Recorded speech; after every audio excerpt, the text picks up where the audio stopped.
And then I'm going to live stream now. This thing's live streamed on Facebook. Just give me a second to make this thing work. And then I think at that point, let's just kick off now.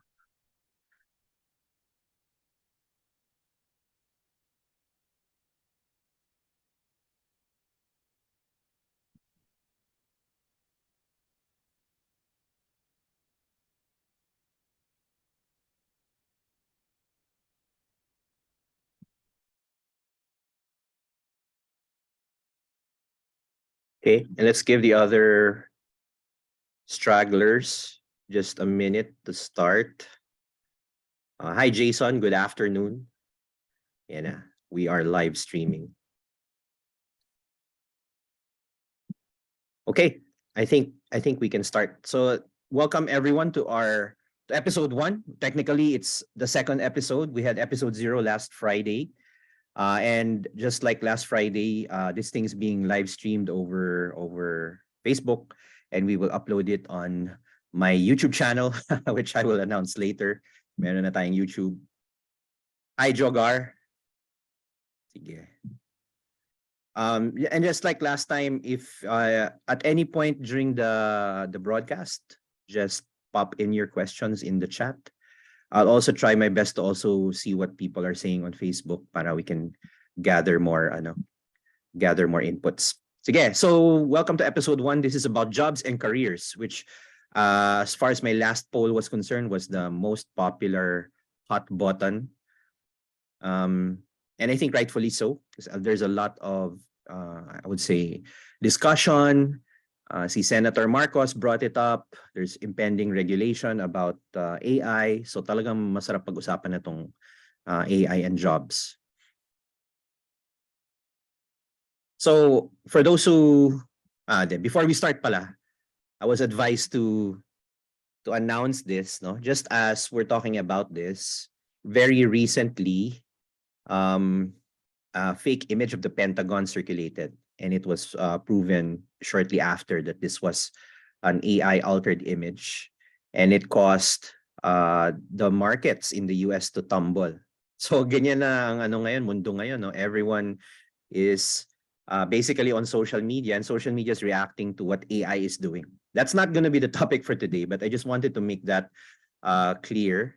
When we discuss the issues on AI safety and ethics in another episode, I want to track back to this, but I just wanted to bring this up because this is current events. Parang literally 2 days ago lang nangyari to. And this is literally the world we live in. Okay, sige. So let's begin. No? A little bit about myself for those who don't know me. So my name is Doc Ligot. Doc is my name, no? It's not a title, but people sometimes also call me Dr. Ligot. Hindi ko na kino-correct minsan. I'm a data analyst. I've been working in data for more than 20 years. As an entrepreneur, a little less than 10 years. I actually run several companies. They're all dedicated to AI. Zerolytics is my home organization. We do consulting and tech services for companies. And now we're focusing on building AI use cases for them, which I will discuss in another episode. Some of you know me from my work in data ethics, where we raise awareness about the ethics of data and now the ethics of AI. And we're launching a new startup based on the work we did with NASA, yung ADIS. This is the group I worked with in that NASA Space Apps Challenge back in 2019. And we will be focusing on AI applications in risk management and related fields like ESG, RID, and SDGs. No? So stay tuned for that. And so I decided to do this series of webinars almost as a parang ano lang, no? Parang spur of the moment decision. And the reason for it is I feel that AI is progressing very fast. So this is purely my initiative. I'm not being paid to do this. I'm not earning from this. But I felt that because of there's so much information, things are changing fast. I felt there was a need to start level setting public awareness about AI. It's not meant just for technical people. So if you're non-technical, okay lang. And when we say technical in the computer science and math sense, no, there are other technical fields. But I wanted to put out something that everyone can relate to. And I wanted to bring it also to a practical parang understanding of AI. So it's not just about kind of the algorithms, which are fun to talk about, but I wanted to relate to everyday life, business, and now jobs. And I want to also address the alarmist claims. Paano ibig sabihin ng alarmist? There's a lot of doom and gloom about AI, strangely, no? Compared to other trends like blockchain, metaverse, na puro positives. In AI, it seems to be mostly negative. I actually think it's a good thing because usually yung totoong nangyayari is kabaliktaran nung, nung hype. So in all the other trends, everyone was positive and then later parang bokya naman yung nangyari. So I think AI is going through an opposite cycle, an anti-hype cycle. Everyone wants to be negative about it. Oh, anong tanong dito? Is it free? Yeah, it's free. You don't have to pay for this. You can listen for the rest of the hour. And I hope people will ask questions. So anyway, going back, there's a lot of negative hype about AI. And I feel that that's because the reality will be positive. Yun lang ang hope ko. This is also meant to be an 18,000 feet view. In other words, high level to, no? But I'll try to dive as much as I can. Most of the material have references, but I will also freely mix my personal views, so just be aware of that. But all of these materials are public and open source, so feel free to reuse. At the end of the webinar, I'll share a feedback link if you want a copy of the slides.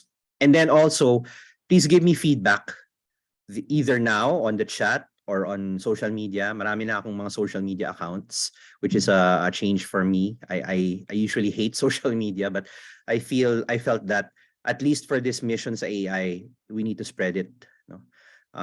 So please give me feedback. There could be future sessions as well. So parang the initial run is going to be 5 sessions based on the poll. Pero we could just do this every week, no? If people will, are interested with it. So sige, I also wanna usually start with sino ba yung nag-register. So this is interesting, no? A big chunk of at least the people who registered, I don't know about the people who are in the session or watching now, they come from technology and finance, insurance, banking. To a certain extent, there's education. This pie chart isn't really nice. I don't know what this purple thing is. I think this is outsourcing, if I'm not mistaken, in healthcare. And then there's this big chunk of others. Most people, diba, there was a survey question about how do you feel AI will impact your career. Interestingly enough, most people are kind of positive. Either they don't think AI will impact them. Most say somewhat, but not really. So this is good, at least a good place to start. We're not scared of AI, no? Unlike what's happening in the news. When you actually you break it up, this is where it gets interesting. No? So professional services, which includes consulting, advertising, contract work, they're split. Some of them said AI could replace me. And some of them said, wala talaga. Interesting. Education and outsourcing, they really feel their work's going to be affected. And I think there's a reason why they feel that. But if you look at government and healthcare, parang they're not really that affected. So it's interesting, no? By the way, this is just the registration survey, so don't really read too much into it. It's less than 100 people. Pero I find it at least a good thought starter to think about what people are already saying in the webinar pa lang, no? So it's interesting. And then there's a free-form text field, which is also good. Syempre, we're in analytics, so it's good to mine it. Everyone wants to talk about AI, automation, productivity, jobs. So tama lang, I think you're in the right place. But then some words are also here, like ethics and ano pa, careers, impact. It's interesting what people have top of their mind when coming into this. So if this reflects what you want to talk about, you're in the right place because we're going to talk about all of this in the next few minutes. By the way, I scheduled this till 1:30, but I'll try to finish everything within an hour so that we have more time to Q&A, and feel free to jump in and out if you have other things to do. Sige. So I'm going to divide the session into 4 parts. Ano na lang, time-based. We'll look at the past, about how jobs and industrial revolutions have worked. It's my favorite topic. And then present, think about So what's happening now? No? How could AI disrupt jobs today? When you say disrupt, it could be positive or negative. And then let's look at the future. And most of the future stuff I'll draw from the recent World Economic Forum Future of Jobs report. If you Google that, you'll find a lot of interesting insights. And then end with a few thoughts, no, looking forward. So sige, let's start with the past. So jobs in industrial revolutions. Those of you who've attended some of my talks, some of this will look familiar to you. So my first question is, kung hindi nyo pa alam tong tanong na to, is what is an ice cutter? Does anyone know? Can you put in the chat what you think an ice cutter is? Konti lang naman tayo dito. I wonder if people on Facebook know what an ice cutter is. Any thoughts? One that cuts ice. Oo naman, tama. Something that you use to break or cut the ice. Yep. Good guesses. Isa pa. No idea. Okay. Well, obviously, this is sabi ni Karsten, breakthrough. Yeah, maybe back in the day it was, no? Ice cutters were people. It was a job in the 1700s and the 1800s. So hindi sila object. What they use, the ice saw, yun yung pang-cut ng ice. But it was actually an occupation. If you've seen Frozen, you've seen an ice cutter. No? Yan yung trabaho nila. And this was because, it's one of my favorite topics, back in the 17 to 1800s, the ice industry was actually a farming or mining industry. Did you know that? Malinis pa yung tubig. You could actually get ice from rivers and lakes and use that for ice. So nung panahon ni na Rizal, there was mais con hielo. Wala pa namang mga refrigerators nun. They got the ice from lakes. Pero wala namang frozen lakes sa Pilipinas. They actually shipped that from Mexico. Can you believe it? They would load the ice on galleons. Pagdating sa Intramuros, mga 30% na lang yata ng ice ang natitira. But that was still valuable enough to sell. Can you imagine that? And that was the way the ice industry was for centuries until the ice plants appeared. So ngayon, ice became a manufacturing industry. I'm sure some of you have seen an ice plant. This also coincided with the second industrial revolution. Many things happened. Automobiles replaced horses. Electricity replaced gas lamps. So this was a major innovation. And finally, after World War I and II, third industrial revolution, nagkaroon ng freezers. So some of you might remember from your grandfathers or parents, when they refer to refrigerators, they call it Frigidaire because that was one of the most popular brands of refrigerators, Frigid Air. And then the next popular one was Kelvinator. Kelvin stands for temperature. So you terminate the temperature. So Kelvinator. Yan ang mga and then GE. So can you imagine that? Something we take for granted every day actually was already disrupted 3 times. No? First as a mining, farming industry, then as a manufacturing industry, and then later it became a device. So I like to start with this because when we talk about jobs, inadvertently, we are talking about industries getting disrupted.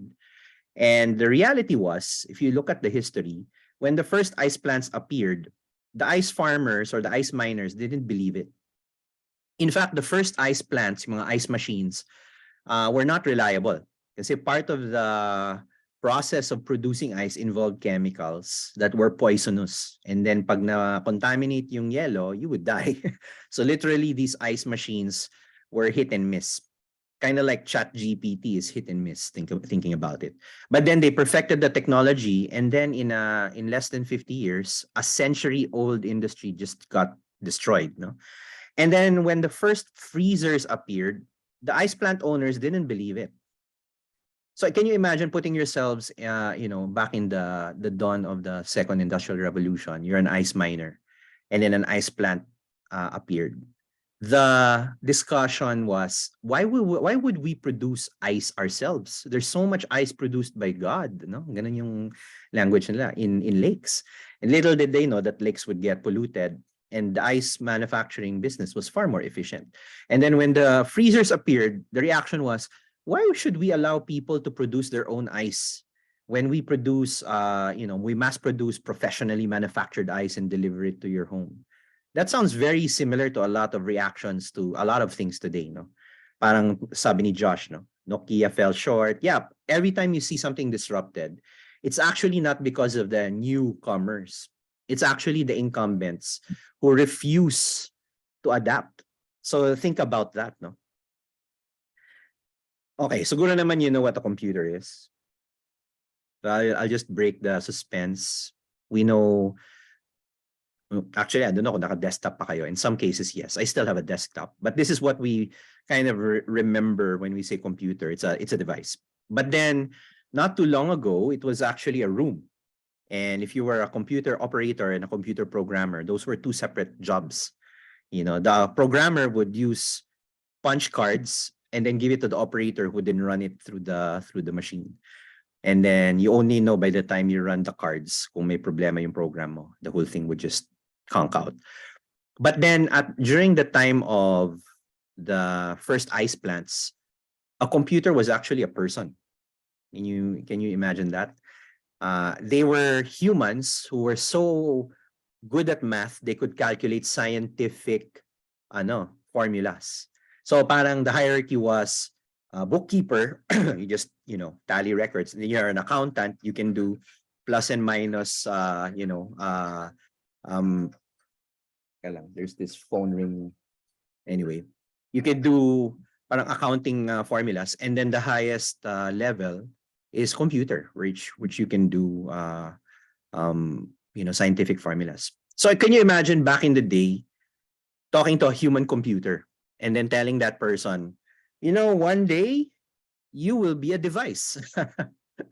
And that's actually similar to what's happening today, in a lot of discussions, about how humans could be displaced.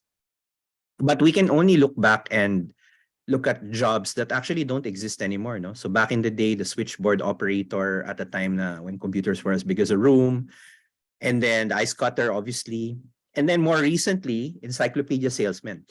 Do you remember what an encyclopedia is? It's not a wall decoration or a footstool.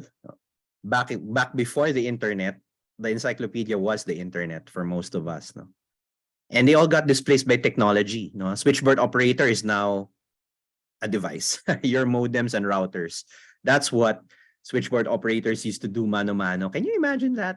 If they were still around, they would be connecting packets of data coming from your laptop to the ISP. Imposible. The ice cutter is now a freezer. And then encyclopedias are now the internet, basically Wikipedia. I don't know if some of you remember when Wikipedia first came out. We didn't trust it kasi nga libre siya eh. And we were all used to paying, I don't know how much it was, 20 to 50,000 for a brand new set of Britannica or Colliers, and then you amortize that over 12 months. Diba? It's so abstract. Now you just log on to Wikipedia, and if it's not on Wikipedia, it's not true. And then the ideas of people were, how can you trust an encyclopedia that anyone can edit? Turns out that's probably the best way pala to manage information in a democratic manner, because encyclopedias could be wrong and it takes forever to get them edited, while Wikipedia, it has a good editorial, self-reinforcing mechanisms. If somebody vandalizes a page, it doesn't take very long for the page to get restored, no? A friend of mine is also a Wikipedia editor. So he's always battling to mga tao who are trying to sow disinformation in Wikipedia. So why did these jobs disappear? At number one, and this is the ice industry story, no? The industry changed. So for me, when we start thinking about job displacement, my first place to look is how industries are also either getting disrupted or displaced. And people tend to fixate on the micro, okay, people are going to be laid off or people are going to get fired. That's the symptom, but actually the root cause is, did industries get affected? Parang sa ICE. And that's your key indicator. If you see a lot of companies merging, for example, in an industry, that means hindi na masustain ng individual companies yung profit nila. Like it happens in IT a lot. or you have news about certain companies getting acquired. Like I remember a few years ago, some of the big call centers started getting acquired. I felt now, wow, is that an early indicator that the call center margins are already too small? And that also refers to cost. Mamaya I'll talk about that. No? Some jobs are just too expensive to maintain. So it's not always a good thing that some jobs have high salaries. That just means maybe the supply and demand is imbalanced. There's just far too few people. The demand is too high. Kaya mataas yung sahod. Pero that also means companies will want to cut costs as much as possible because that's what they're designed to do. And most importantly, new technology replaced them. No? And I think that's what brings the attention to the contact centers. They're still around. I don't think they're going to go away anytime soon, but they seem to be at risk with all of this discussion on jobs and displacement. And I'd like us to kind of deep dive into why that is the case. Because when call centers first appeared, I don't know if you remember this, people didn't think it would be a worthy occupation. Parang telephone operator ngang tawag namin dati. I was entering the job market for the first time in the late 90s, early 2000s. Sabi ko, why would I want to be a telephone operator? And then you found out, ganun pala yung sahod ng telephone operator. And then now you have a new middle class basically populated by contact center BPO employees. No? I have a brother who works in a BPO. It's a worthy occupation. It's one of the biggest sources of foreign currency revenue for the Philippines. But are they really at risk? Sige, so now let's go to the present. No? And this is more of a thought experiment. Because when we think about AI is many things. And I think it's good to be very specific or try to be specific exactly how these technologies can really affect jobs. So if you recall in the last episode, we talked about the areas of practice ng AI. No? Now, when we talk about jobs, I think one area that we really need to pay attention to is this thing called RPA, or robotic process automation. And sometimes when you say robotic, it evokes kind of the physical, parang yung mga Boston Dynamics type of application. Certainly, that's one area. But when we refer to RPA, it actually more refers to digital robots. In other words, these are software that you can deploy that can automate tasks. And there's actually kind of two parang paths you can choose right now. No, RPA is not new. There's the traditional RPA, or just plain old automation, where you get tasks that employees do, and then you use software to make it faster. So there's still a human in the loop, and the point of the technology is to make the tasks more efficient. And then the emerging field, na hindi naman bago, but because of the dawn of generative AI, it's becoming more disruptive, where you give the task completely to a bot, no? And you only need the humans to actually monitor. And the key difference there, apart from the humans are not involved, is this thing called cognitive technology, which is now basically referring to generative AI. Because of how advanced machine learning models are ngayon, existing tasks can be more easily understood. Unlike in traditional automation, you really need to basically plan out all of the routes, plan out all of the rules. So it's quite an endeavor. There are actually RPA developers. No, that's actually a role that will be in higher demand because of this. But because of the emergence of generative AI, some of that grunt work can be already done automatically by the large language model. So let's look at how does AI affect the RPA scene. So some of you remembers this slide. When we talk about AI, I'm going to be more focused on the use cases. And currently, there are, of all of the many use cases, the top 4, in my view, are itong apat na to. Either you're using AI for insight, and this subsumes everything being done in big data, machine learning, data visualization, but triggered by an agent, automated agent. Computer vision, basically looking at images, looking at video, biometrics. It also subsumes areas like character recognition. So yung dating OCR, meron ng ICR, intelligent character recognition. Of course, NLP, which includes chatbots and text analysis, and then the RPA stuff. So let's look at a typical workflow. And this is just for parang discussion's sake. This is probably 90 to 95% of most white collar work today. You have a customer and you have, management, basically people who represent companies, and you have frontliners who interact with the customers. And a lot of this is really very task-driven oriented. There could be document processing here involved. And then you have back office people who don't necessarily talk to the customer, but they interact with the data that are generated by the frontline. So in most companies, ganyan lang talaga siya. Some people talk to clients, some people process information at the back. So there's a lot of data entry being done, data processing being done, and it's actually the back office who supplies the management with whatever they need to make decisions. That's pretty much 90% of all white collar work happening today. And then some ancillary tasks, you could do some call monitoring. IVRS means ito yung interactive voice response system. These are like the menus you encounter when you call a bank or a telco. So it's not necessarily a human agad. You can go through a machine and sometimes you can resolve things. It also includes web-based interfaces. Between the front line and the back office, there's a lot of productivity measurement being done. And between the back office and management, things like planning, reporting, and report preparation, that's 90% of the jobs. Now, just looking at this parang simplified diagram, what if we bring in those 4 technologies agad? And you can see immediately you can make a lot of things happen. If you have AI for insight, not only can you do the call monitoring and metrics more efficiently, the planning can be done pretty much on the fly.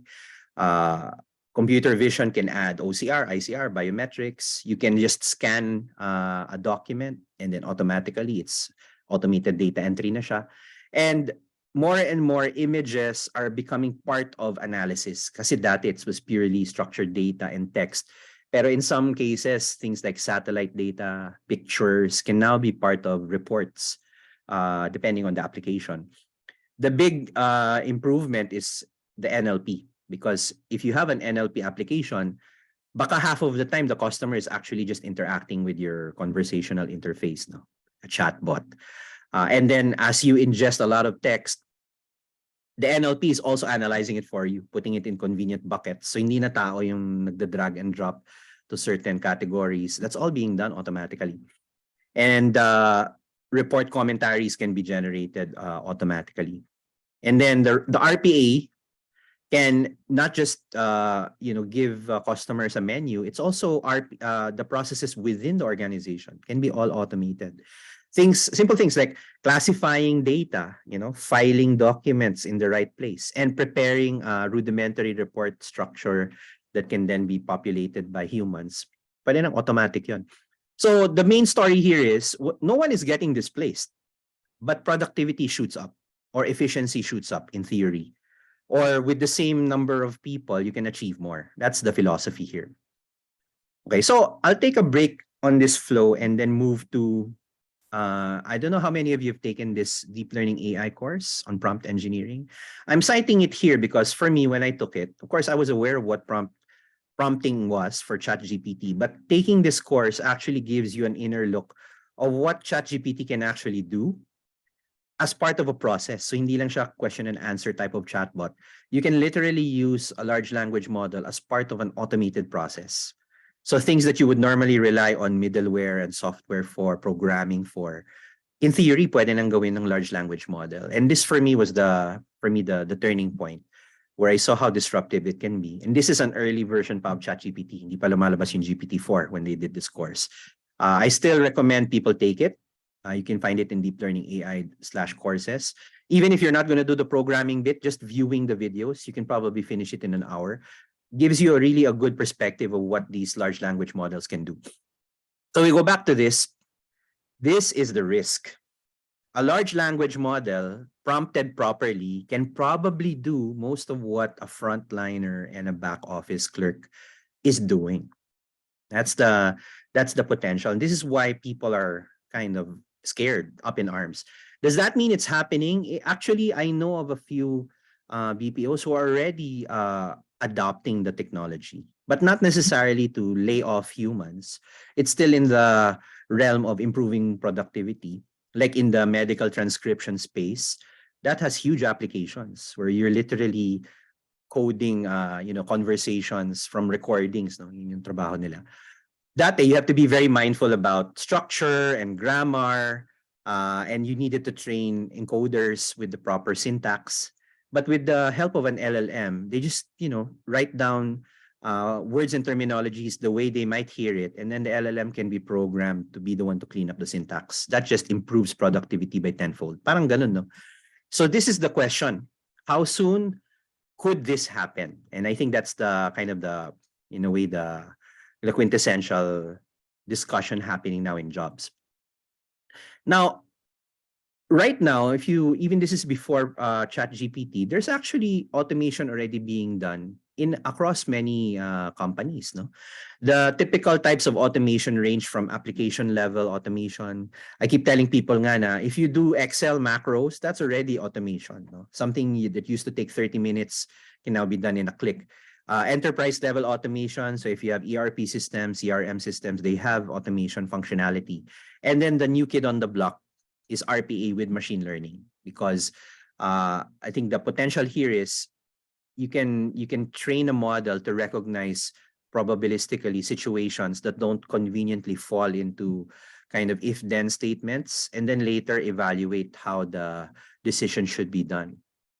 And in terms of processes being automated, I'm not going to go through any too much detail here, pero pretty much across the entire organization, from IT to finance to HR, certain tasks are already being automated. So this is nothing new. I think what makes the current trend, I think, interesting is applications like large language models just accelerate the automation. Di katulad dati, you have to spend tons and tons of project management work, design work, looking at all of these tasks, time and motion studies, blah, blah, blah. I mean, you can still probably do those, pero the time to market to automation is faster. So it just augmented the existing trend in automation. And I think this is the crux of it. No, this is just hypothetical, but I got it from a presentation by a consulting firm. Ultimately, it will boil down to cost talaga. Because compared to an onshore employee, ito yung outsourcing argument. An offshore employee is much cheaper. I mean, call a spade a spade. Pero you could actually squeeze more cost differential by including RPA and AI. Literally, it's 50% at least. No, and that's, I think, the consideration of people. And then at the end of the day, in theory, if you implement it properly, the errors are less. They don't go on leave. They don't complain. So, I mean, there's this argument now, how much do you view people as just a bucket of tasks as opposed to like human beings? And that's actually a question for not just HR, but people running companies, because we have a high tendency. I've felt this before when I was working I worked in a BPO also for a few years, to see things more as a process and then not see kind of the people behind the process. And this is I think high time for us to start reevaluating how much of our internal processes in our companies, your jobs basically, are seen as groups of people as opposed to buckets of tasks. And then ultimately, finance na ang magde-decide. This is the argument. Will it happen tomorrow? Probably not. Will it happen over a long period of time? Yes. I think that's where we need to differentiate. When we read news, in my view, about job losses, you can see the projections are usually over 5, 10, 15, 20 years. Pero yung fear natin today, I think that's where we need to balance. Certainly over a long enough period, parang yung mga ice cutters and switchboard operators, those jobs will disappear. Pero how it actually happens over time, that's something to be mindful about. At the same time, there have been experiments already. Like I was able to gather a few. These are relatively recent. Like this is a Microsoft employee survey, literally a month ago. 50% were worried about job replacement. However, 70% would want to delegate work to an AI to reduce their workloads. Interesting, no? Parang split decision. Parang yung survey din natin of people registering. So in other words, they're worried about work, But then if you ask them if you could have an intelligent assistant assist you with your work, 7 out of 10 said, yes, I would. And they're excited about reducing burnout. So this is important for me, an insight, because so much of our work today, because now we treat it as a bucket of tasks, we tend to be subjecting people to inhuman working conditions. And this is not even including the travel time you need to spend going to and from the office, the traffic, the stress, the politics. And an opportunity for AI is actually to help with that. If you can lighten the workload of people, make them productive, give them more time to think about the job rather than just do it, that's the opportunity. 73% are comfortable using AI for creative tasks. Actually, that was a surprise. Most people, up until recently, if you ask them, ang tingin nila, it's the low-level, parang robotic tasks you mau automate. But what we're seeing is it's actually the mid to high-level tasks that are more creative, like anything related to art, images, copywriting. Yun yung unang dinali ng AI. And the reason for that is, again, there's a bias. We always think of parang robotic automation as kind of like the factory worker drones. That technology still needs to catch up to expectation, but no one saw that a simple chatbot could be revolutionary pala. And 80% are looking for tools for me, just to summarize meetings, reduce the paperwork. But actually, I was just talking to a consulting firm literally yesterday. As a company, they've made the decision to block ChatGPT. Naka-firewall siya from their office to avoid security risks. But for me, I felt parang a conflict there. Na, okay, I understand why you want to block it because of what happened to Samsung, which we talked about last episode. But then on the other hand, you're literally depriving your employees of the opportunity to use AI. It's not unlike a few years ago. I don't know if some companies are still like this. They blocked Facebook, they blocked YouTube from their company internet because it was a drag to productivity. But here it's the opposite. You're blocking something that could be a benefit to your productivity because of fears. Here's another study, interesting one, again, very recent, done by MIT. And they tracked a company that actually implemented ChatGPT in customer service. And they found an uptick of at least 14% in productivity. So, it's not all doom and gloom. I think the fears get ahead of us. And across the board, measurement in job performance, customer satisfaction, and reduced turnover was experienced over a period. I don't know how long lang the period was. No? But they also highlight potential implications for income inequality. What does this mean? Because AI tends to make things more efficient. So people who have less efficient work habits or less experience, it could actually widen the gap between kind of the haves and the have-nots within a job. No? And that's also something to consider, because right now we're kind of blending productivity across performance levels. I don't know how many companies still implement bell curves in their performance rating process. I remember that back in the day in my banking days. Ngayon, if you put AI there, it'll really be a skewed distribution. You can have people who are so productive and then another chunk of people who can't keep up. And that's where potential disruptions could happen also in terms of employee morale. And okay, we were talking about RPA. There's I think an emerging merger of generative AI and RPA. They're calling it GPA. And the idea here is, traditional RPA is very rigid, very deterministic, very rule-based. But if you are able to rework that process and put generative AI into it, not only could you quicken the deployment of RPA, but you could actually be more creative about what you could automate. Kasi nga you're no longer bound by rigid if-then statements. So I found that interesting. GPA na yung tawag, Generative Process Automation. Okay, so now we're in the future. And this is the last part before we open for Q&A. So what are the trends? So most of this material is coming from the World Economic Forum Jobs Report, which I encourage everyone to read. I love the World Economic Forum all the way back to 2015 because it predicted a lot of the things that are happening now.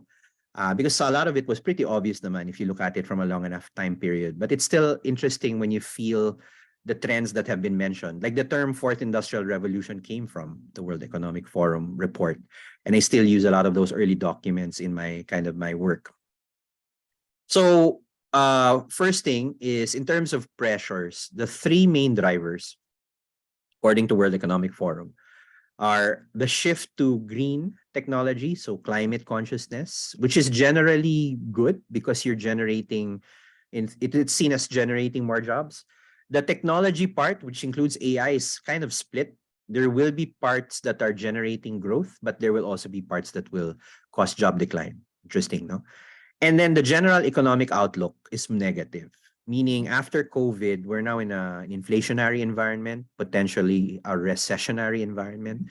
Like ngayon, I'm sure you, if you are traveling a lot, some of you might be watching the price of gasoline going up and down. And it's so unpredictable. It's because of this supply and demand imbalance after the pandemic that occurs. And more recently, we're also seeing electric bills going up. Like I think my electric bill doubled from the pandemic era to today. So that's also part of what's creating the pressure on jobs. No? So ito yung tatlo, at least as far as the World Economic Forum was concerned. And they start talking about what are the top skills that people are looking for. So I always find this interesting because this is similar to an earlier report for 2020. Creative thinking is actually number one, which is kind of counterintuitive. If you think about the world being automated a lot, you would think more parang rigid, scientific, mathematical, programming thinking would be top of the list. They're there, yung technological literacy, for example. But number one is creativity. And for me, the way I interpret this is AI and other technologies give humans more opportunities to get their work done more efficiently and give you more time and room to be creative about it, because you're not spending 80% of your time doing the drudgery. In theory, you know, people are now pressured, are no longer as pressured to do the day-to-day monotonous tasks. Yun yung logic. Analytical thinking is number one. I'm not surprised. This includes kind of like the mathematical and programming analytical thinking, but also includes kind of the softer qualitative analytical thinking as well. Other parts here are interesting: resilience, because there's a lot of changes and disruption happening, motivation. There was actually a fear that once everything gets automated, hindi nagaganahan yung mga tao mag-work. You know, so sabi ni World Economic Forum, it's people who can stay motivated and self-aware despite all of these changes are the ones who will endure, all the way down to empathy. This is interesting, no? Because nga, there's a lot of disruption in jobs, and most jobs are seen nga as a bucket of tasks. It will be those people who can transition to something more empathic and human-centric who will actually endure, especially if you're in a management position. This is very important. So I found that very encouraging. In terms of jobs, in terms of growth trends pa lang to. Obviously, the fastest growing jobs are the data and AI related jobs. No, everything from machine learning specialist, business intelligence analyst, etc. And the ones that are declining are kind of like the ice cutter type of jobs, not bank tellers, clerks, data entry. Now, should we be alarmed about this? Yes and no, in my view. Yes, because if that happens to be your job, certainly you should be alarmed. But in a way, I'm actually also encouraged that we are moving or forced to move people from otherwise repetitive, monotonous work into something higher end. And I actually have a slightly alternate view about this AI and machine learning specialist, because the traditional way of viewing this is these are people who know, coding, programming, machine learning. How many more of those do we need versus people who can basically use AI without coding? No? Parang itong si No Code, who's part of the audience. No? It's one of his, hopefully one of his advocacies. Now, but in terms of volume, look at this. Kanina, in terms of growth rate, ito naman volume. Agricultural equipment operator, heavy truck and bus driver, vocational educational teachers. These are the highest volume growth. And the highest volume decline are data entry, again, security guards. So ano nakikita dito? So sometimes it's hard to interpret this. The way I would interpret this is anything that's ironically more physical in nature, like itong mga truck drivers, ironically are probably safer than the white collar but repetitive tasks, which a large language model can now supplant. Something to think about, no? Kasi nga, everyone was worried na, okay, there's going to be self-driving cars, self-driving trucks, there's going to be robots in factories. I think that technology needs more time to develop. It's really the white collar kind of repetitive clerical work that's now at risk. And then partly also some of the creative work also being done. So that's how I would interpret this. And this is an interesting graphic, no? One part of the jobs. Certainly there will be new jobs and there will also be lost jobs, but actually everyone's jobs, at least 23%, will be affected in some way. Kaya tama rin yung ano ninyo, yung survey result nyo. Somewhat affected, highly affected. Because for example, in education, teaching won't go away, but the way you teach will now be affected. How do you now deal with the reality of, students able to conjure up essays right and left without, without actually understanding the subject matter? So now curricula has to adjust to account for this change. And I think this is one of the points I want to highlight coming out now. This human versus machine parang parang trope. I think the way I would approach it is humans with machines, and it's now just a question of how much one will do versus the other. And the World Economic Forum is projecting, there will be a slow, gradual uptick of what machines do alongside humans, as opposed to, just automate. Certainly, there are tasks that are still best suited for humans, and I have a framework for that, which I'll share in a bit.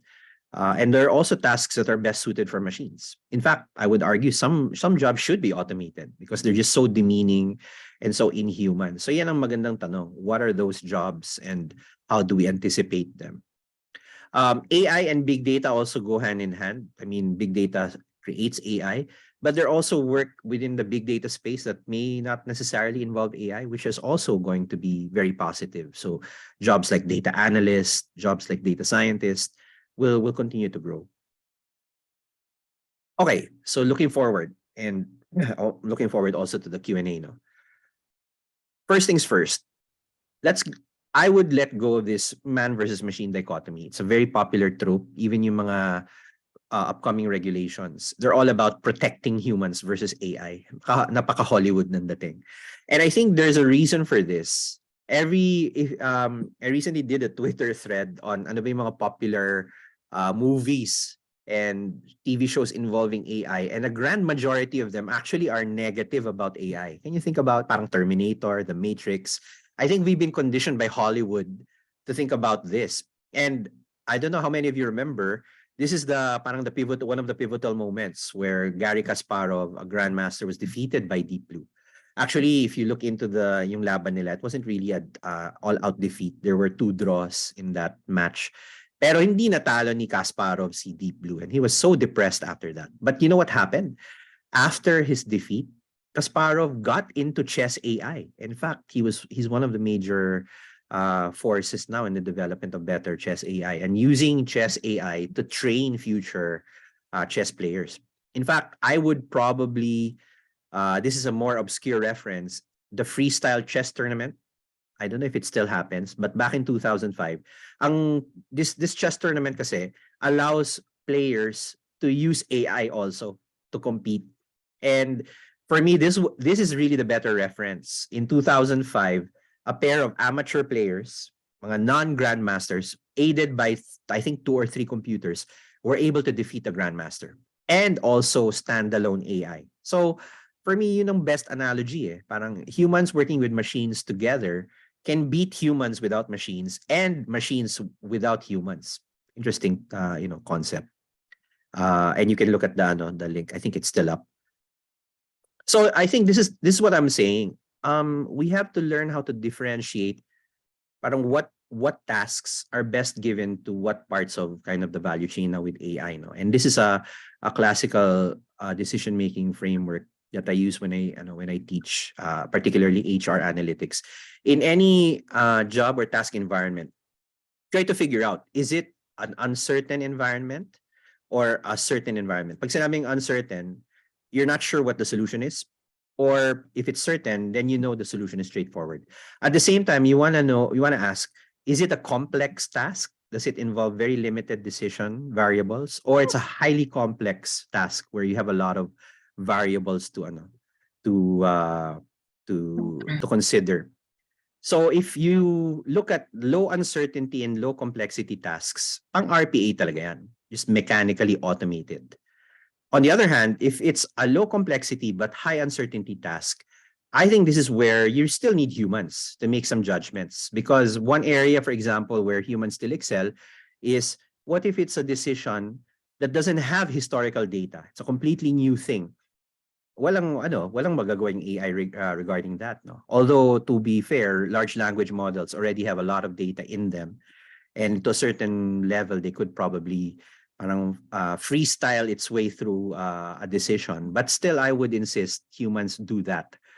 So yan yung low complexity matrix. Now, what about the high complexity ones? If it's a high complexity but relatively straightforward task, this is where analytics helps. So you have humans aided by AI. This is where business intelligence helps. This is where data visualization helps. So human pa rin ang nasa forefront. But you still need, but now you need machines to kind of augment you, because otherwise it'll take you forever to kind of figure it out because of the complexity. And then the interesting spot is this upper right. It's a highly complex task and highly uncertain. I'm going to argue that this is the best place for AI, but guided by humans. So I'll give you a very, very specific example. Very recently, a couple of years ago, AlphaFold of Google DeepMind cracked this thing called protein folding. And without getting to the detail, this is a task that's very hard, has a lot of uncertainty, a lot of variables. And humans doing it the traditional way, even with machine learning, we're taking forever to crack protein folding. This is what leads to new drugs, new chemicals that can be used to treat diseases. And AlphaFold is a specific type of AI called reinforcement learning. It's the same method that created AlphaGo, which beat the top Go players in games like Go and chess. So it's designed for this random, uncertain environment, but with very, very specific rules. No? In this case, it's rules dictated by chemistry and biology. And AlphaFold was able to crack it. So I think this is a good indicator of differentiating when humans should be at the forefront and when AI should be at the forefront. And again, this is should be a matter of discussion within any company if you want to implement AI. And okay, so given that, just a few words. So how should companies cope with this? Upskilling is still one of the best hedges against this. Make sure that your employees are updated on the latest developments. And for example, something like prompt engineering, although it keeps evolving, we should not be afraid to expose our employees to chatbots, because they just make a lot of things more efficient. Definitely, it gives us opportunity to rework inefficient processes. Many companies have that, and that's actually costing more money than if they just fixed it. And data management and machine learning is I think paramount. Hindi na siya option. It is a requirement. Now, as a person or as an employee, I would be more parang forward-looking. Upskill yourself where you can, attend webinars like this, for example. Expand your career options. Look at the skills that are upcoming. Remember yung mga World Economic Forum stuff, that's like 10-year, 15-year horizon, but it doesn't hurt to kind of target like an updated profile of yourself. It's not a time to be lax, but you shouldn't be stressed. Parang as you gain more knowledge, you expand your opportunities. Take up projects, take up side gigs. Kasi nga, if AI is gonna in a way free up your time from the drudgery, you can spend the rest learning and be more conscious about performance. I think this is something that everyone will have to contend with because we need to be efficient. Okay, last point. So in automotive, we have a distinction between people who can fix cars and people who can drive them. Medyo masyado maganda tong mekaniko na to, but I hope you get the point. I think we're close, if we're not there already, in AI, where the builders of AI who write this code will be different from the people writing this code, users of AI. And in the car analogy, it works fine. You can be a very good driver, Formula 1 driver, and not know how to change a spark plug. On the other hand, you could be someone who knows how spark plugs works, transmission, radiator change, etc. Doesn't make you a good driver. So now we're at the level where both types of occupations contribute to AI. And if I can do a call back to the AAP, when we put out kind of these job categories and competencies, we weren't actually thinking of that yet. But now in the kind of the AI era, I think this will affect also how people approach these jobs. There will be jobs that are more builders of AI, but then the jobs of users of AI, I think there will be more people like this who don't necessarily need to be kind of high end in the coding or the math or advanced degrees, but know enough about how to use AI and get it to do what you want. This is a good article to end with. I'm just going to read it quickly. AI's capabilities can outperform humans, which can lead to displacement. And it says here, routine and entry-level jobs are at most risk, but jobs requiring creativity, empathy, and dexterity are less likely to be fully replaced. Partly replaced, yes, but not fully. So the future of work will involve a symbiotic relationship between humans and AI. Parang yung sinabi ko earlier. Depending on the task, maybe humans take the lead in some tasks, AI takes the lead in other tasks, but it has to be humans and AI working together. Schools need to redesign their curricula to prepare workers for sustainable jobs, and governments and corporations should provide incentives and programs for acquiring new skills. Currently, wala. And finally, the AI revolution calls for a new social contract that balances technological advancements with socio-economic institutions. This is a mouthful, but I think this is now the problem that over time we will face, because the economies will change also. And I didn't talk about universal basic income. I'll talk about that in another episode. These are serious proposals, in a way arguing that if most jobs will be taken by machines, how do people earn? Parang turn every country na into a welfare state. You can earn something parang as a bare minimum, and then the rest is more up to your creativity. Still, it requires more thinking and reflection, lalo na in the Philippines, for something like that to happen. Okay, so yeah, I'm keen to hear your questions. I think we're right under the hour. Hopefully you can still stay. Please link up with me on social media. So I'm on Twitter. I came back to Facebook after 12 years. So I'm there, but I'm just going to talk about AI, nothing else. I'm on LinkedIn as well. And then I recently launched my video channels. So I'm on Instagram. I'm on TikTok. I didn't believe it that I would be on TikTok, and I'm on YouTube. And the only reason for this is I think these platforms serve in a way as a repository for all of this knowledge. So all of these webinars will be uploaded to YouTube, for example, and TikTok and Instagram are more to reach the younger audiences. Like I'm like a Gen X, so syempre we need to get in touch with the Gen Z and some of the younger millennials. But I hope it also serves as a venue for people to reshare it and add their stuff to it. Doon ako natuwa sa TikTok and Instagram. You can add to it, and it's interesting. Okay, so what to look forward to? We're done with jobs. I think probably ethics should be the next topic kasi ang daming disinformation about it. We won't have a webinar next Friday because I have an event. It'll be 2 weeks from now, no? But please stay tuned for that. And this is the link in case you want to give feedback and also get a download of the slides. It's bit.ly/AI for lunch jobs. Please mind the capitalization kasi for some reason Bitly pala is capital intensive. And yeah, that's it. That's pretty much all for episode 1. Okay, so let's get to Q&A. I'll go to the chat muna, no? Ano may mga nandito na sa chat. Is this free? Yes, it's free. Okay. Back in the day, teachers tell us, this is a computer, don't touch the computer. Tama yun, no? I was part of the computer club back in my high school. Nakakatawa how protective we were. Josh says early RPA is mimicking manual repetitive process, but now it's all about low code, no code. Tama naman. Any questions here? Parang wala, no? Anyone want to ask a question about the topic of jobs? Do you feel that your job is at risk after listening to all this, or was there a topic that we didn't cover? You can just drop on the chat or raise your hand. Let's look at Facebook kung meron nang nangyayari doon. Give me a second. Parang wala naman yatang comments sa Facebook. I think. Wala. Okay, so good talk. Thanks, guys. Ito, Juan Carlo. How about government transactions? How many years would our country before our country gets penetrated by AI? Okay, one thought experiment that I do is also look at, syempre, if industrial revolution, yung second industrial revolution, matagal na yun, no? But let's look at something more recent, like for example, adoption of cell phones. Do you remember that? I don't know if you were old enough to remember when merong divide between people with cell phones and people with pagers and people with pagers and cell phones. And I remember nung lumabas yung SMS ni Globe, people were saying, why should I type a message on a cell phone when I can just call an operator? Parang ganun. So there's always going to be negative sentiments about it. I actually did a short video about it. Photography was not considered art. Books were works of the devil. SMS will destroy the grammar, yung Jejemon fear natin dati.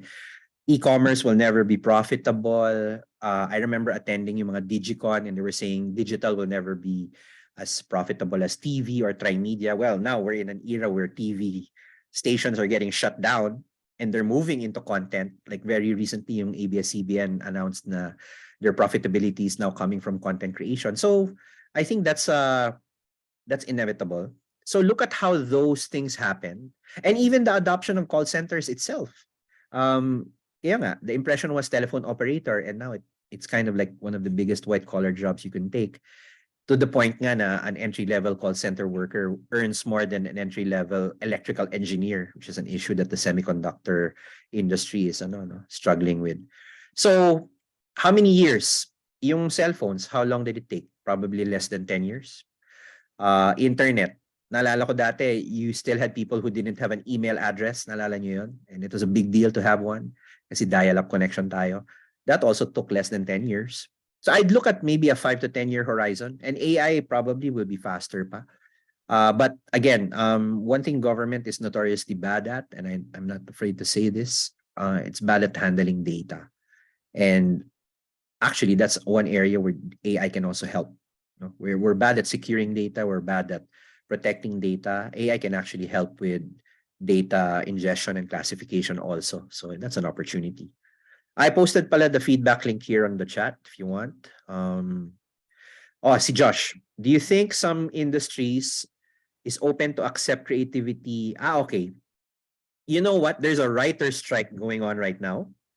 And that should give you the answer to your question. There will really be resistance to any new technology, lalo na if in the creative field. Actually, I've dealt with kind of the creatives for a while, and like I used to work with agencies, advertising, and I just have to say notoriously resistant talaga sila to anything that's data-driven. There were even articles written by notable advertising execs, hindi ko lang babanggitin kung sino, but I took screenshots of those guys. Maybe I'll share it on my Facebook and Twitter and LinkedIn eventually. Their argument was robots can never replace the human touch. Yun. So there you still need kind of that human element. Pero what they didn't really consider is, what if you still have humans, but they're aided by itong mga technology na to? So you do have the human touch, but now augmented by AI. And they will certainly be more productive than you. In the time it takes for you to come up with maybe 2 or 3 executions of, I don't know, whatever you're trying to do, like graphics or copywriting. Itong mga to have already done 200. How do you expect to match? The problem lang kasi before was AI was unreliable as a creative device. But now with the advent of these chatbots and image generators, Photoshop nga is already incorporating AI. You can literally augment an image through point and click. So paano na? So I think the early adopters will probably be apparent soon. Yung answer ko kay Josh. But ano rin yan may diffusion of innovation din yan. It's another concept I like to talk about. Eventually, it will still take time for the majority to pick it up.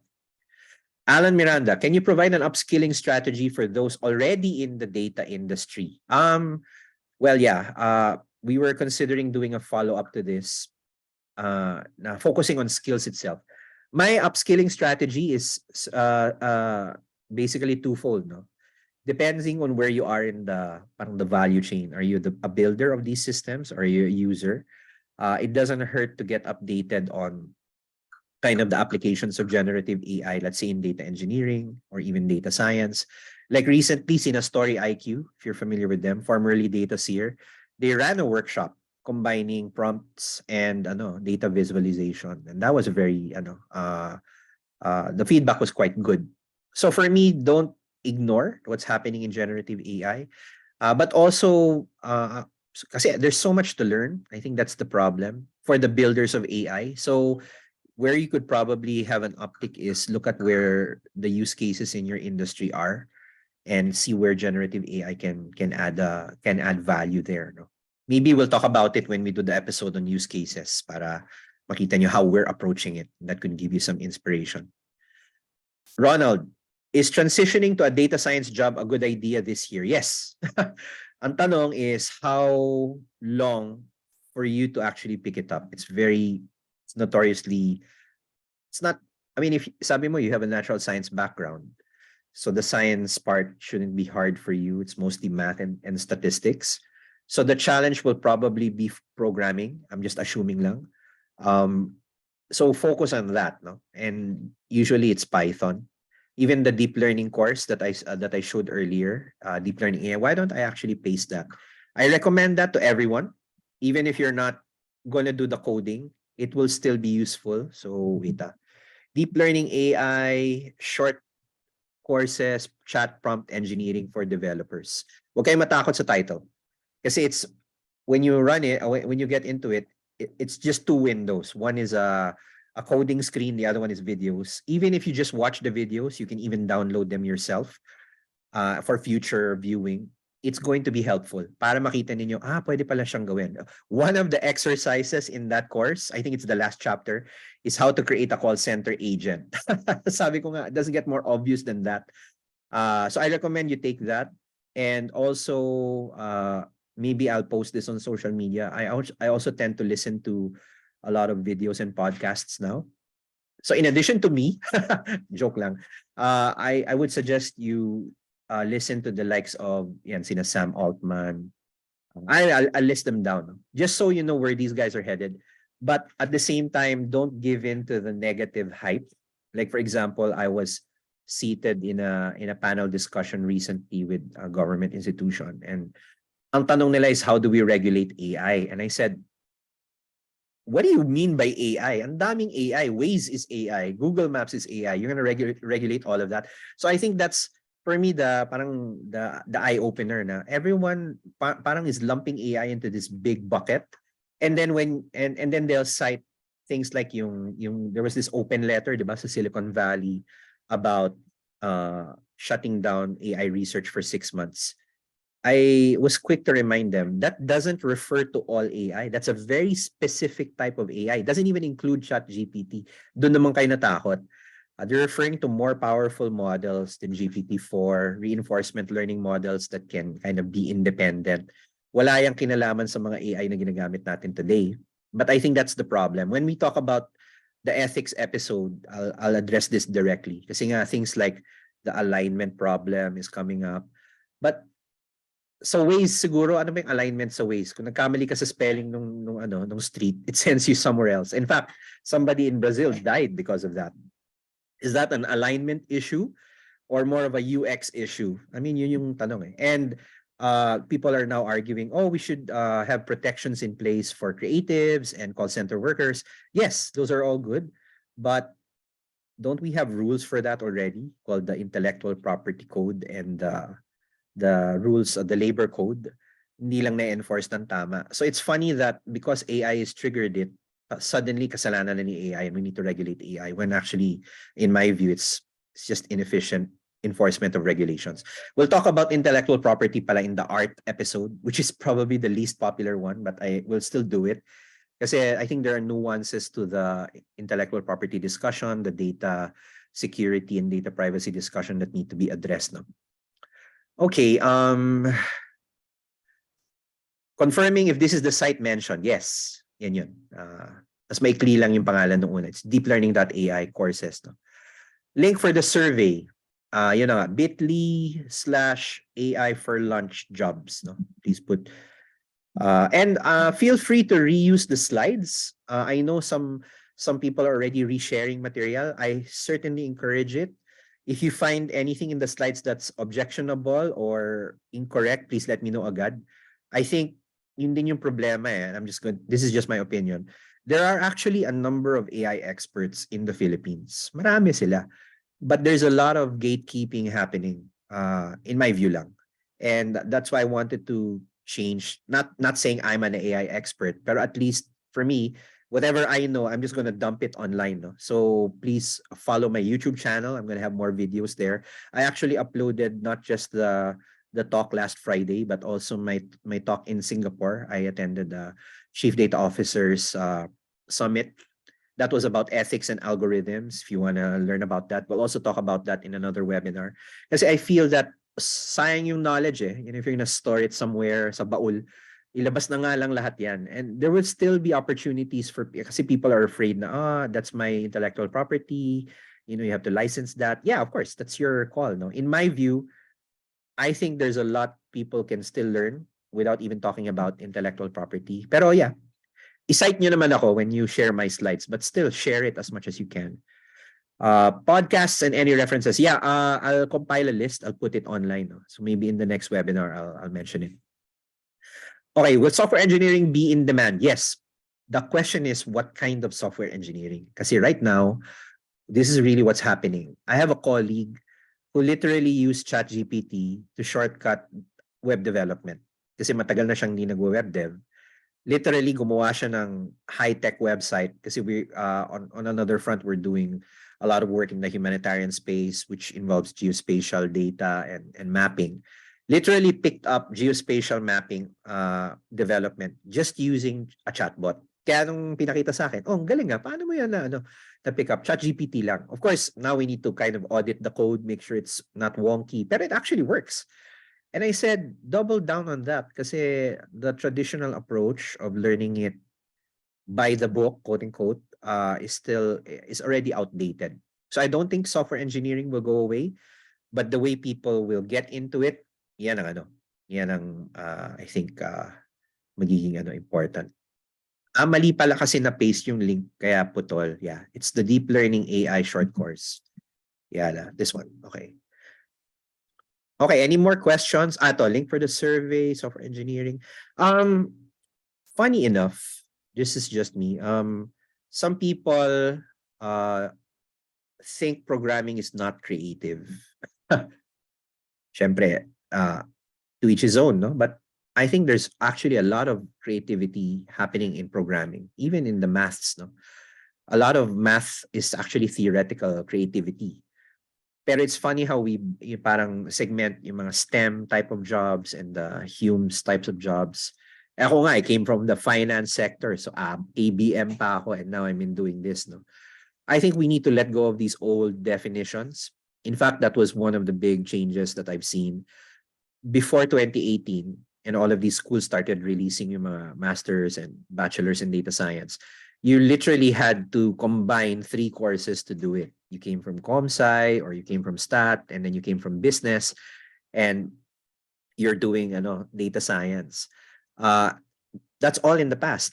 Ngayon, there are specialized courses for it. And I think after itong era of AI, you don't really actually need, if you're going to be a user of AI, there's really no need for you to take these advanced courses. That's my view. As in, you just need to take English and be more adept at writing better sentences. And people are also saying the era of large language models is probably near an end in the sense na there will be better interfaces in the future. Like si Google Bard, which is the competitor of OpenAI, they've released a new beta version of their chatbot that now includes audio and images, And tama naman din yun. I think I was watching a podcast of I don't know, it was si Lex Friedman. No?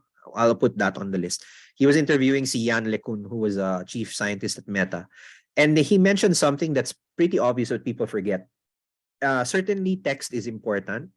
So chatbots are important. But the extent of human knowledge isn't just text. Diba? When you think about knowing something, you also use your eyes. You also use your ears. So there's a hell of a lot more information stored in video and audio. And right now, these chatbots are not using that information kasi they were just trained on text. So isipin nyo yun, just training on text, ang dami ng knowledge and innovation. What more pa if you're able to train these models on images like yung stable diffusion and audio. And then on the flip side, which we will talk about in the ethics webinar, that's also the risk. Diba? I opened the session with yung nangyari sa Pentagon. Certainly that's a big deal. So you can bet that for every innovation, meron ding gagawa ng kalokohan, and we need to be wary of that also. Josh says, sana mawala na yung stigma that I'm old, I'm too old to learn how to code. Yeah, I think this is an ongoing thing, but I think it will be less of an issue moving forward because number one, coding will be different, no, from what we knew it before. Okay, on Facebook, si Agile Geek, who's one of my, he's actually added me to his group, which I'm very, very thankful for.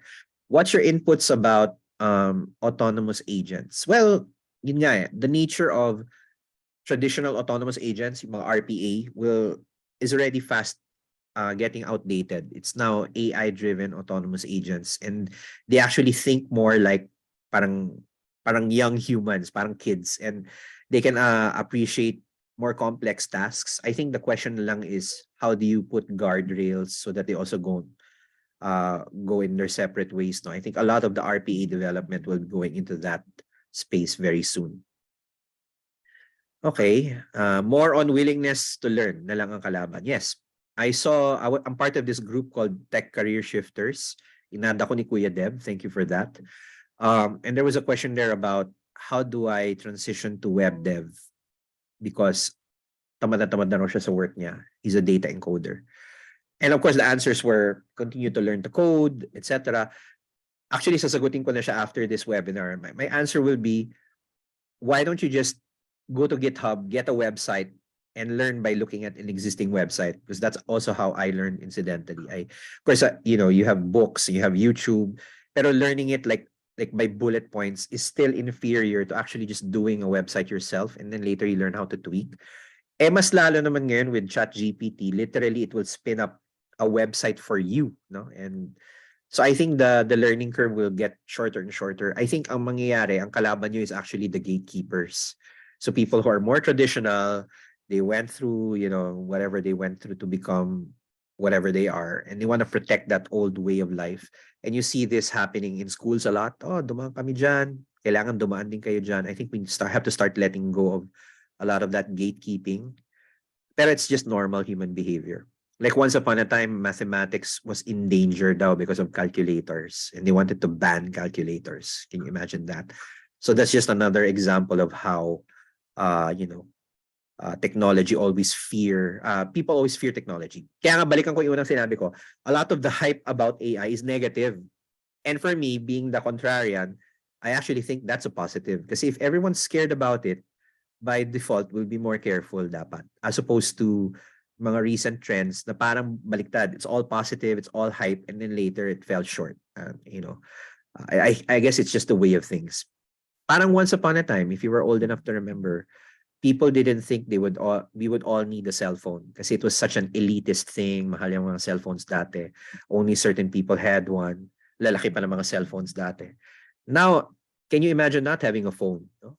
Can you imagine not having a laptop? Yeah, that was another status symbol once upon a time. Or can you imagine not being on the internet? So I think there's a natural curve. There was a point about this, and I think we're about almost out of time now. Will it create parang a new elite?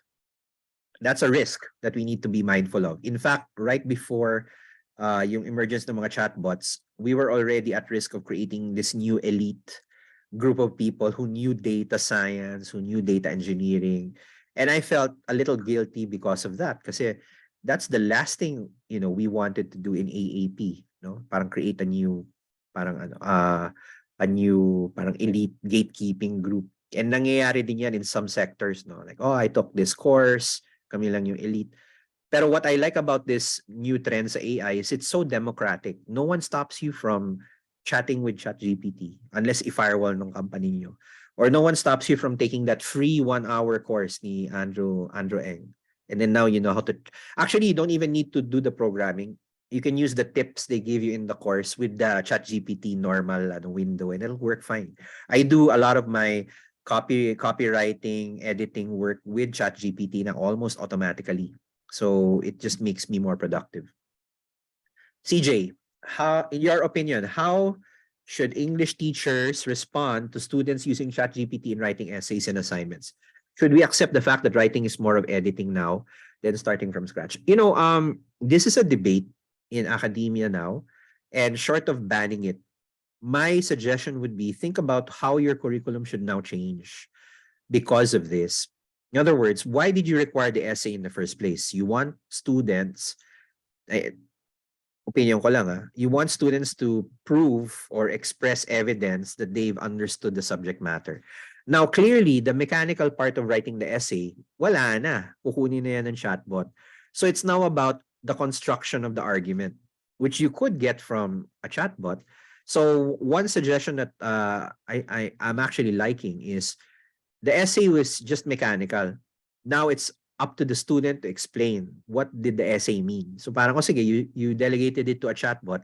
Can you now orally explain what the chatbot wrote or why you prompted the chatbot that way? I think one of the big opportunities na parang for some reason hindi nakikita ng academia, or maybe I'm just also being too simplistic.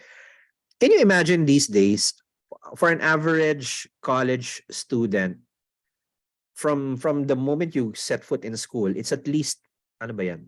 16 to 20, okay, to 12 plus 4, 16 years before you become productive as a member of society. 16 years, no? And then if you're going to take advanced degrees, masters, PhD ka pa, it's at least 20 years.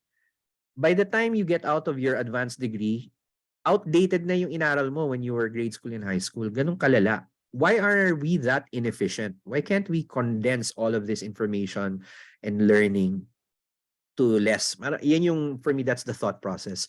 Because it's so inefficient for 16 years, in my view. So that you might actually still have 16 years in school, but you can spend more of it, less of it on the memorization and the mechanical part of learning, and focus more on character development, humanities, and ethics. Right now, I bet most of you probably didn't even study ethics. Like I only encountered it once in philosophy. Di ko pa nga pinansin. And now I'm seeing that's actually the big problem. We have now people don't see the ethical side of things. And things that we actually need to survive in the real world, like how does taxes work? Mga ganyan. How do I borrow money? We're not taught that. No, you have to be graduate muna before you figure that out. Shouldn't we be teaching more of those practical skills in lieu of all of this, stock knowledge, and then rely na on AI to augment us with that knowledge? I don't know if we'll ever get to that point, but that would be the direction I would approach. Pag ganyan. Well, the good thing is I'm also part of some of those conversations. AAP, we have a colleague who works with Shed, pero it's going to take a longer period, in my view, for schools to change by default. So incumbent na lang sa mga tao na yan. How do you navigate? In fact, I was very encouraged in the early days of the call center industry that they were willing to hire non-college graduates. Like in the US, ganun. You don't have to have a bachelor's degree to get a job. Or there's actually an associate's degree na 2 years lang and you can get a job na. So why aren't we doing that en masse? You need a college degree to work in like a crew in McDonald's. Yung mga ganon, I think that's part of what makes employment very hard in the Philippines. No, sabi ni Karsten, more on practical skills. Yep, that's all. And this webinar series, as you know, hopefully it's been accessible to everyone. Practical din ang habol natin dito. We don't want to bore people too much with the technicality. Although I think maybe an episode or two on how the models actually work will be useful. But my goal is really to democratize all of this para hindi kayo natatakot talking about it. And I really look forward to hearing from everyone here online. Tell me where I got it. Tell me where I need to improve.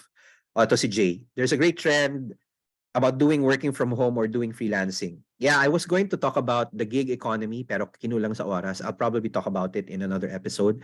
Because even without AI, the nature of employment is already changing. More and more people are freelancing. like I'm a freelancer, for example, no, and then later became an entrepreneur. I think really that's the trend, and lalo na ngayon with how bad the traffic is and yung climate change. Why should you be spending 3 to 4 hours a day commuting? 'Di ba? Yun yung problema eh. When you know how it is during Holy Week, walang kotse sa daan. Dapat ganun yung ano natin, environment natin. Only the people who really need to travel should be traveling. The rest should be telecommuting. But for some reason, we have a government policy to return to office kasi nga gusto nating buhayin yung economy. So these are examples of policies that need to change. Okay, we are actually at 4 minutes to 1:30. I'm very, very thankful for the support. I think most of you are still here. Sige, any last question before we conclude? Wala na, going. Okay, so I'll also post the link to the survey on Facebook. But in the meantime, thank you very much for supporting this series. It's recorded naman, so once I end the webinar, it will forever be accessible on Facebook. I'll upload it on YouTube then within the day. And yeah, so I hope to see you in future webinars. The next topic will be ethics, but we will skip a week. So this week, wala muna. And then the following week, we'll talk about ethics. And then I want to plug that in on June 21 and 22, there will be an AI summit. That's a partnership between AAP and the ICT. So please stay tuned for that. Yeah, and I think we'll still be doing webinars up until that point. If you have suggestions on topics that you want to me to talk about, please do. And then I think after the first few webinars, it won't just be me. Baka nagsasawa na kayo sa akin. So I'll be inviting guests. Para it'll be more of a conversation. Pero I'll get rid of all of the preliminary material muna para all of it is out there. And then pag-usapan natin. If you have a suggestion on a guest, please do. In fact, we might, I hope I'm not preempting, pero in the AI Summit, we hope to invite yung tatlong lawmakers who are proposing regulations for AI. No? Si Senator Marcos, si Congressman Barber, si Congressman Salceda. Tingnan natin no, if we can achieve that. O si Lex Friedman. O nga, idol ko yun eh. Baka ako yung maging guest. Who knows? So thank you very much, everyone. I hope you've had a good noon. Have a happy weekend. Stay dry, stay safe. Yung mga taga NCR, yung mga taga Luzon, kasi you're gonna get hit by the typhoon. But for the rest of you, thank you very much, and I'll catch you in the next webinar. Thank you very much.